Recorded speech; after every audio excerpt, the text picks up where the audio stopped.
Good morning, fourth graders. It's Mrs. Orok today for math, and I'm coming to you from my living room again. Usually I'm upstairs, but it's just really hot up there. Now that Evanston's warming up, our house is getting warmer and don't want to be upstairs right now.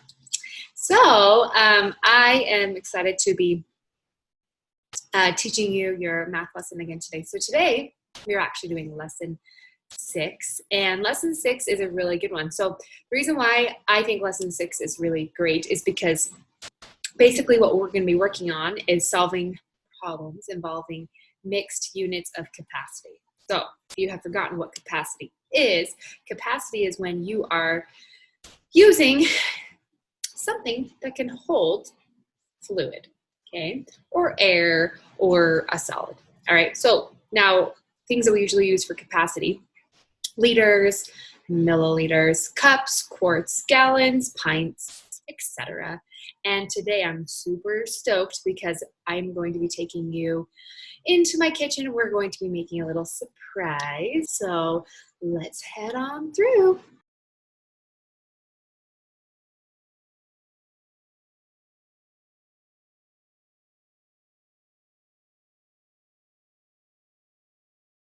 Hi, fourth graders. Today we are going back to my kitchen and we are going to be making something pretty cool. It's not edible. I would not recommend eating this, but it's going to be something super fun for you and your family to do in your backyard, front yard, park, wherever. And you can do it now because the weather's good. You can also do it in the summer. What we're making today is homemade bubbles. Yep, homemade bubbles. I've actually never made homemade bubbles before, so this is gonna be new for me.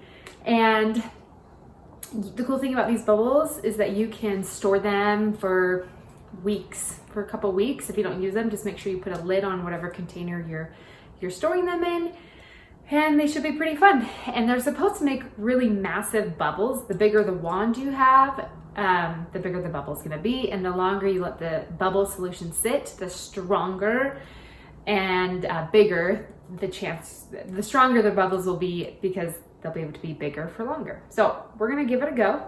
Let's get started on our homemade bubbles. Alrighty, friends, today's recipe is super simple. You only need a few ingredients. And as we're mixing these together, I'm going to be talking to you about what we're working on today for math. We're working on mixed units of capacity. And so our mixed units today have to do with capacity, which means it holds something, right? A container, especially has to do with baking, cooking. A lot of those use measuring tools that hold things, capacity. So what I'm first going to be using is a quart here, okay? My quart, as I mentioned yesterday, on this side is going to show you cups. And we know that 4 cups equals 1 quart.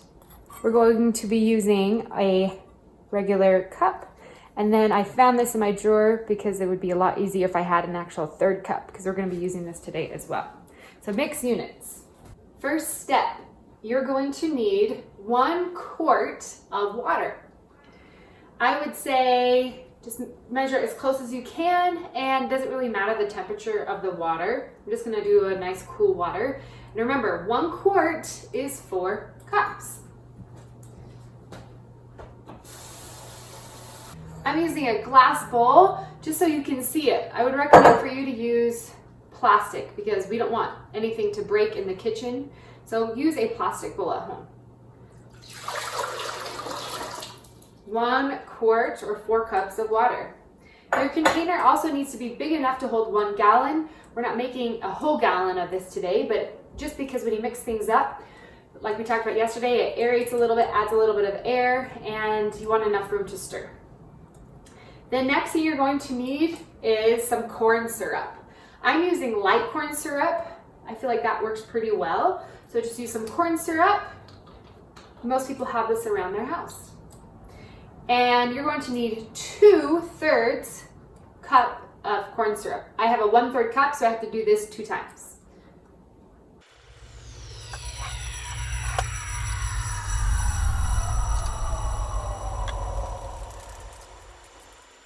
I'm going to show you the bottom, the corn syrup has gathered, and then the water is going to be on top because corn syrup is more dense than water.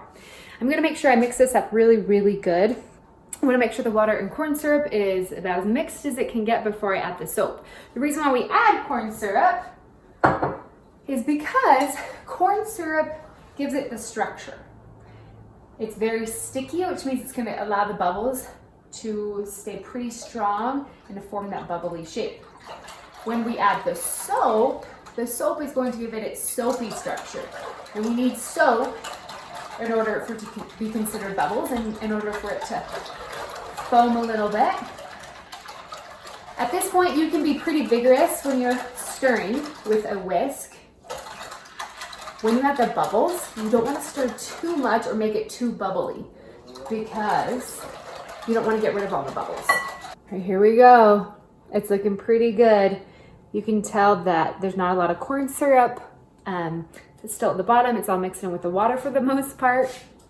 Last ingredient, we have our soap. It needs to be dishwashing soap. If it's concentrated, I'm just gonna double check. Mine does say ultra concentrated. Just add about 1 cup instead of 1 1/3 cup. Okay, because normally I'd add 1 1/3 cup, but since it says ultra concentrated, that means it's going to be like a thicker, denser than a regular dish soap or a cheaper dish soap.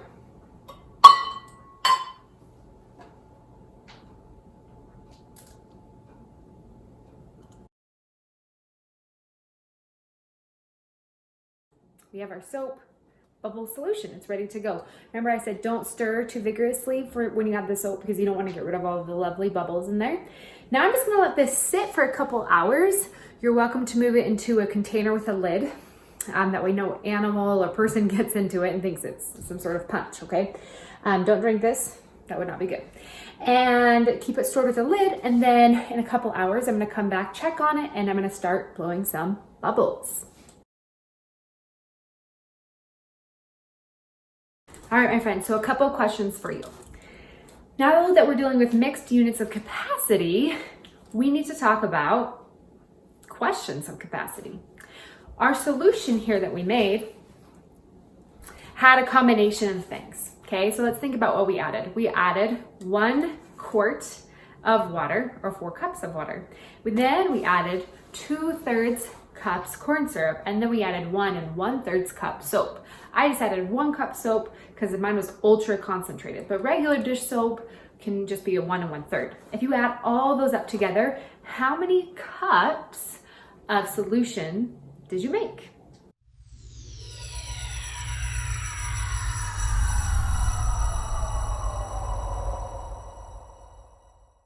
The answer for the last question was 6 cups. When you add everything together with the 4 cups plus 1 1/3 and 2/3, all together it is 6 cups, which equates to 1 quart and 2 cups.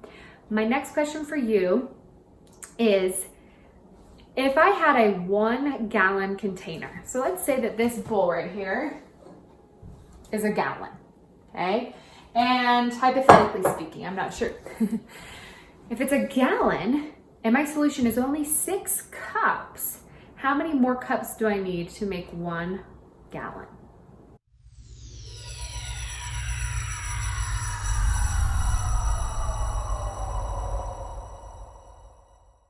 The answer to that is 10 cups. I have 6. I need to get to 16 cups, which is 1 gallon. I just simply take 16, subtract 6 from it, and I have 10 left over. So I need 10 more cups of solution to make a gallon. Thanks for making soap with me today. I will see you later when we blow some bubbles. All right, bubbles. We put it into a Tupperware for easy access. And took a styrofoam cup, cut the bottom out. And let's see if the bubbles work. We dipped it. Ready, Blues? You ready? Watch. Wow. Okay, hold on. We're going to try that again. Bubble.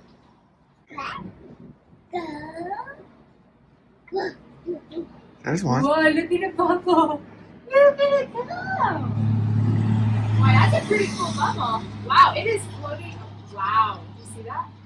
I had a little wispy. That was pretty cool, Luz. Watch. Luz.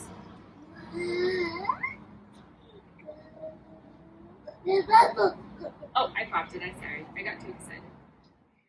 Hi, friends. I hope you enjoyed making bubbles with me today. That was really fun. I have never made bubbles before, so I had a really fun, interesting, good time. And I realized that what I really need is one of those really big wands that you get, I think, from the dollar store or whatever, that are huge, and you dip it into the bubble solution and you just wave it in the air. It makes massive bubbles. I don't have that, so I used what I had at home, which you can too. What I'm going to show you today, part of our learning process, is going through the homework for lesson 6. Same thing as yesterday, where the problem set is an option you can do after if you need the extra practice. And I want you to go ahead and grab out your workbook, a pencil, and turn to lesson 6 homework, and make sure you follow along for some really amazing strategies. All right, this is 4th grade, Module 7, Lesson 6. And in this lesson, students are going to be solving problems involving mixed units of capacity. So really what they're going to be focusing on now is, for example, we'll be having gallons and quarts. And we're going to be adding gallons and quarts to more gallons and quarts, or subtracting. So that's what we're talking about in terms of mixed units of capacity. So let's get started. All right, so we're going to start with some baby problems, things where we're starting with some mixed units, like right here, because we've got some gallons and quarts, and then we're going to add them, in this case, and get just a single unit. For example, let's zoom in. Let's do that. So 1 gallon and 2 quarts plus 2 more quarts. A couple of ways to think about it, but let's just add like units. So we've got gallons, and then we've got some quarts, and we've got some more quarts. So those quarts can be added together to give us 4 quarts. And then we have the 1 gallon still. So when we add these two together, we end up with 1 gallon plus 4 quarts. That makes sense so far. But we need to remember that 4 quarts is equal to a gallon. So that's equal to 1 gallon. So we really have 2 gallons here, because here's 1 gallon, and then these 4 quarts make another gallon. All right, so that's the idea of what we're going to be doing. Now we can subtract as well. So let's take a look right here. Let's take a look at this. So here, oh, look at that. We're going to have a mixed answer because we have 2 units there. So we've got 3 gallons, and we're supposed to take away 2 quarts. So we have no quarts over here, so what we're going to do is we're going to take one of those gallons, and we're going to turn it into 4 quarts.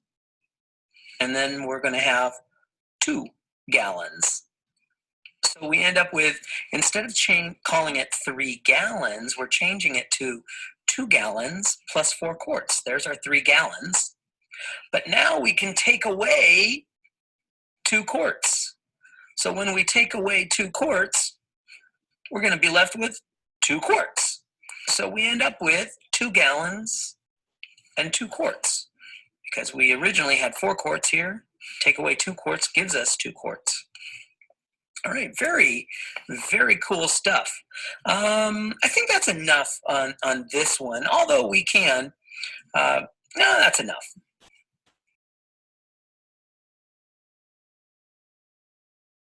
Now left foot, right foot, now left foot, right foot, now left foot, right foot, now left foot.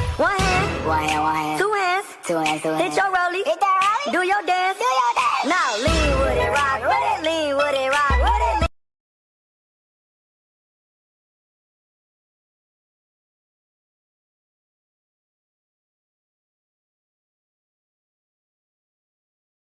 Because I really want to focus on this page. This is the interesting page. So a little bit more complicated. We've got 2 gallons and 4 gallons and 2 quarts. In fact, let's zoom in on that. So we've got 4 gallons and 2 quarts, and we're supposed to add in 3 more quarts. So one way to do it is to think about it as saying, well, we've got 4 gallons, but 2 quarts plus 3 quarts, that gives us 5 quarts. And we need to remember that quarts, it takes 4 quarts to make a gallon. So you have 4 quarts plus 1 extra quart. So that means these 4 quarts make a gallon. So instead of having 4 gallons, we actually have 5 gallons, and we have 1 little quart left over. Oops, I don't need that little part. 1 little quart left over. All right, so if I want to do some subtraction, let's see, how many pints in a gallon? So let's see, I never remember this. So what I have to do is I have to go over here and I have to think about good queens prefer chocolate. And I remember that we have 1 gallon, 4 quarts, 8 pints, and 16 cups. So in 1 gallon, you get 8 pints. All right? And that's what that means. So 1 gallon is equal to 8 pints. So now, if I'm ready to do, what is this? D. I'm going to do D now. So D says we've got 11 gallons and 3 pints. And we're supposed to subtract 4 gallons and 6 pints. Well, we can subtract the gallons. 11 gallons minus 4 gallons, that gives us 7 gallons. So we end up with 7 gallons and 3 pints, but we still have to subtract 6 pints. So how are we going to do that? Well, we could take one of these gallons and convert it. So I'm going to change one of these gallons. So now we have 6. And that gallon is really 8 pints. Remember that? That gallon is really 8 pints. So altogether, we now have 11 pints. So 8 pints plus 3 pints gives us 11 pints. So altogether, we now have 6 gallons and 11 pints. And I'm going to, let's see, highlight this to say that this is really 11 pints now. So we have 6 gallons and 11 pints, and we're supposed to take away 6 pints. Well, 11 pints take away 6 pints gives us 5 pints, and we have the 6 gallons left over. So we have 6 gallons and 5 pints. Now, I'm going to show another way to do that same problem. It's kind of cool. I want you to think of a number line, all right? And way back here, we've got 4 gallons and 6 pints. All right, and we didn't need that little mark there. And way over here, we've got 11 gallons and 3 pints. And basically what we're going to think about is, what do we have to add to the 4 gallons and 6 pints to get to the 11 gallons, 3 pints? So what do we have to add in order to get all the way to the 11 gallons and 3 pints? Well, we know 8 pints equals a gallon. So we could start by saying, well, let's add 2 pints. Because if we add 2 pints, that's going to bump us up to 5 gallons. And then once I'm here, I can add 6 gallons, because that's going to bring us up to 11 gallons. And then to go from 11 gallons to 11 gallons, 3 pints is just 3 more pints plus 3 more pints. So what did we add together? All together, we added 6 gallons plus 5 pints. And that's exactly our answer up here. So you could use a number line to do this as well. It's kind of cool. And now we have a word problem to practice what we've been doing. We have the capacity of a bucket is 5 gallons. Right now it contains 3 gallons, 2 quarts. How much more liquid can the bucket hold? A couple of ways to solve this. So basically we're saying 5 gallons minus 3 gallons and 2 quarts. All right. So one way to do this is to take that 5 gallons and make it 4 gallons plus 4 quarts. Because we could take a gallon and rename it as 4 quarts, which is the same thing as a gallon, right? So 4 gallons plus 4 quarts is the same thing as 5 gallons. Now we can take away 3 gallons and 2 quarts. When we do that, 4 gallons take away 3 gallons gives us 1 gallon. And 4 quarts take away 2 quarts gives us 2 quarts. So 1 gallon, 2 quarts is our answer. Now, another way we could do it, we could think of a number line. And we could start way down here at 3 gallons and 2 quarts and figure out what do we have to add to get to 5 gallons. So what do we need to add? Well, first we can add some quarts to get up to the next gallon. So we can add 2 quarts, and that will give us 4 gallons. And then to go from 4 gallons to 5 gallons, that's easy. That's just 1 gallon. So what did we have to add all together? We needed to add 1 gallon plus 2 quarts. And that's what we had over here. So that's a different way to do that. The problem is to use a number line. And that wraps up 4th grade, Module 7, Lesson 6, solving problems involving mixed units of capacity. Hello again. I want you to think about the video and lesson you just watched from Dwayne. And what I found interesting is that he uses not only a number bond to separate and kind of group together things like gallons and quarts, pints and cups, but he also uses that number line. So think of the concept of a number line, keeps going and going and going. So at the one end is where you're starting with, or your lower amount, okay, or maybe it's what you're subtracting. And then at the end of the number line, okay, that's what you're going to be using as your big number. So it's going to be the biggest amount that you have in the problem. So let's say it's 10 gallons and 2 quarts minus 2 gallons and 1 quart. You can easily hop along that line and see if you took the big numbers, subtracted the small numbers, what would you get? And don't forget, you have to group like things together and you have to convert. So I can't just say, oh, well, I had 4 quarts. Well, 4 quarts, there's 4 cups in a quart, and there's 4 of them. You do 4 times 4, which is 16. So you have to convert those 4 quarts to be a gallon, right? So don't forget to do the conversion part, because that is super important. All right, my friends, hope you had a great time with the lesson today. Work on your math stuff, work on your IXL, and make some bubbles. Have a good day. Bye.